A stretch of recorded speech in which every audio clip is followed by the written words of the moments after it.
তাই কম্পাস বেকার বেকার তুমি আর কোনো বাড়াবাড়ি করো না, বুঝলে তো? আর কোনো বাড়াবাড়ি করো না। কেমন আছেন বন্ধুরা? কম্পাস নাটকের আগামী এপিসোডের সেই হাড়হিম করা শেষ দৃশ্য কি আপনার মনে আছে?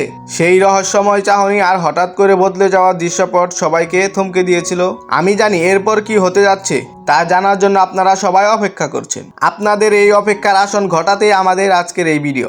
আমাদের পুরনো সাবস্ক্রাইবাররা জানেন যে আমরাই সবসময় কম্পাস নাটকের আপডেট দিয়ে থাকি এবং নতুন এপিসোডগুলো আপনাদের কাছে সবার আগে নিয়ে আসি। তাই যারা এই প্রথম আমাদের সাথে যুক্ত হলেন, চ্যানেলটি দ্রুত সাবস্ক্রাইব করে বেল আইকন বাজিয়ে দিন, কারণ পরবর্তী এপিসোডে এমন ভয়ঙ্কর মোড় আসতে চলেছে যা আপনি কল্পনাও করতে পারেননি। হয়তো সব হিসাব পাল্টে যাবে, আর নয়তো প্রিয় চরিত্রগুলো বিপদে পড়বে। আমরা জানি আপনারা পুরো ভিডিওটি দেখার জন্য খুবই অপেক্ষা করছেন, কিন্তু কপিরাইট ইস্যুর কারণে ভিডিওটি সরাসরি আপলোড দেওয়া খুবই ঝুঁকিপূর্ণ। তবে চিন্তার কিছুই নেই, আমাদের কাছে সব রেডি আছে। আমরা আজকে সন্ধ্যায় পুরো এপিসোডটি আপলোড করতে যাচ্ছি। আপনারা যত বেশি কমেন্ট করবেন এবং কে কে দেখতে চান জানাবেন, আমরা তত দ্রুত ভিডিওটি পাবলিশ করার চেষ্টা করব। কমেন্ট বক্সে আপনার উত্তেজনা প্রকাশ করুন।